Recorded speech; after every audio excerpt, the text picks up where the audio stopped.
Hello, it's Barry, and you're watching Barry and the PI. It's kind of a nice day. It's a little windy uh, out in the front yard. We've got so many trees and stuff, big trees in the back. It's not very windy there. It's been kind of cold, but right now it's pretty nice. So today I want to tell you about one of my very first trips to Mexico. When I was a young man then. It was back in the 1960s. And I was a student at the University of Texas. And one day, I think it was a Friday, sitting together with some of my friends, and what are we going to do this weekend? And me, of course, I said, "Hey, let's go to Boys Town in Mexico. It's only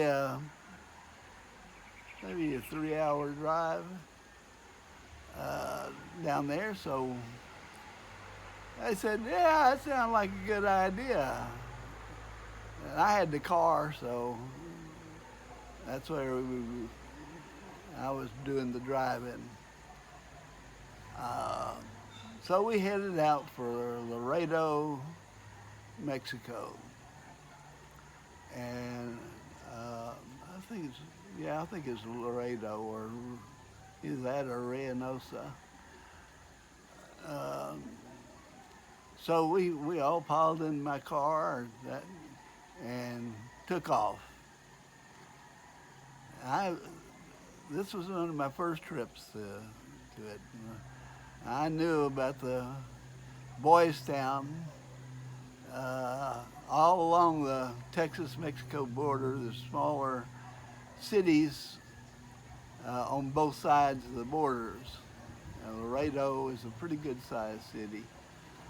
But across the border is an even larger Nuevo Laredo, and it's even larger than Laredo itself. So we all did. We got there. It's nighttime, and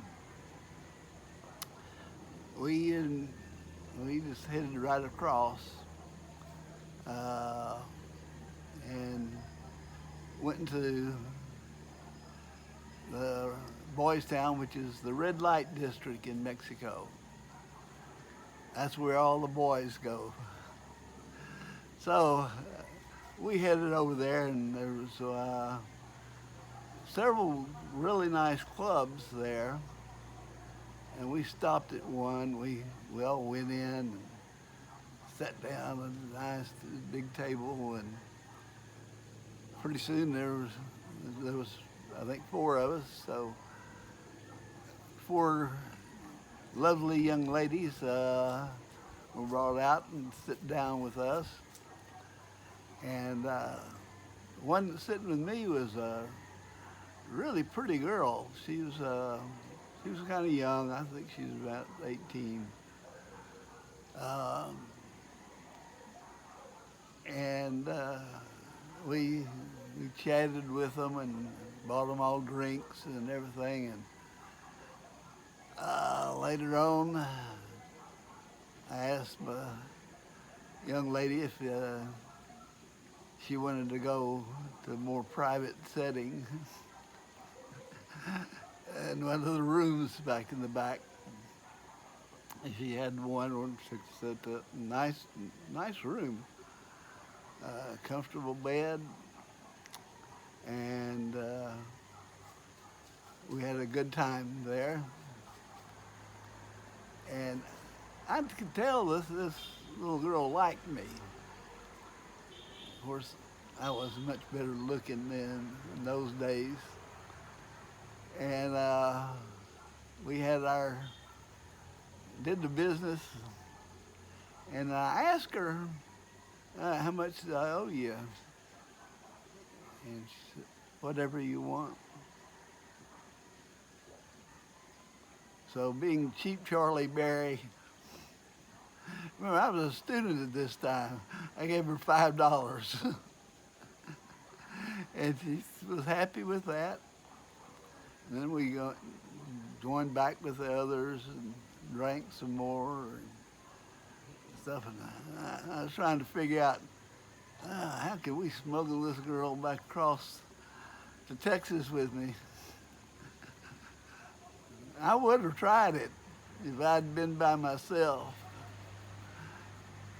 And so the next night we went back to that same place, and of course the girl was very happy to see me, and so we all everybody got their girls, and we drank some more and went back with her and had a good time. And this time she said, I don't owe her anything. It's pretty good if you can get that. So we had a good time. Everybody had a good time. So Sunday morning we headed on back to Austin. So I went back to that place, probably another year later, and unfortunately that girl wasn't there. So I think she went back to her hometown in Mexico, but she sure was a sweet little thing. So I told you about my time in Ojinaga, Mexico. That was years later when I was a teacher, and we just ended up about 2 o'clock in the morning. We left the disco, and we were pretty drunk too. And the police showed up just as we had left. Why would they do that? Well, one of the guys had to pee. And then all of us, except Mark, had to pee. And we were standing out on the sidewalk downtown Ojinaga, or OJ as we call it. And all of a sudden there was a van full of police with rifles pulled up, and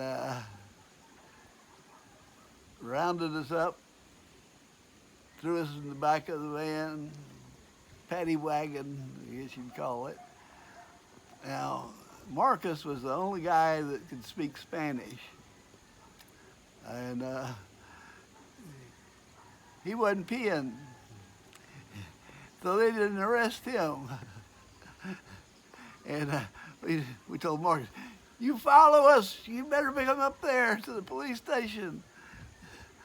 And so they rounded us up, and Marcus followed us, and we got there, and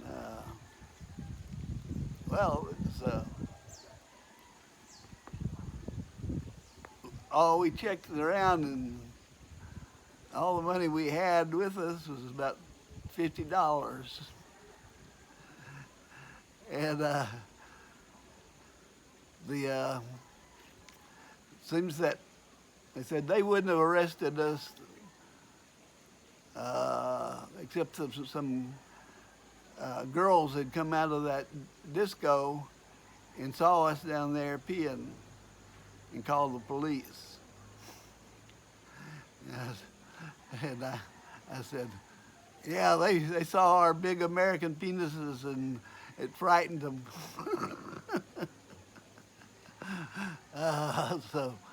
So we ended up settling the $50 that we had for when we were let go. And next the following Monday, that was on the weekend, payday weekend, and the as soon as I get to school, principal comes around. He says, "I heard you had a good time in OJ Saturday night." Now, how the hell the principal found out that, I don't know. But he was a good principal, best principal I ever worked under, and he thought it was funny. Oh, that's my time in some of the things that happened to me in Mexico. And I've driven all over Mexico, even over, down into Central America, particularly in Guatemala. Uh, but I have never had a problem in Mexico. That was back in the '70s when I went a lot to Mexico with my first wife, and I never had a problem. I wouldn't go do it now with all the cartel stuff, but Mexico's a great place, wonderful people, great food.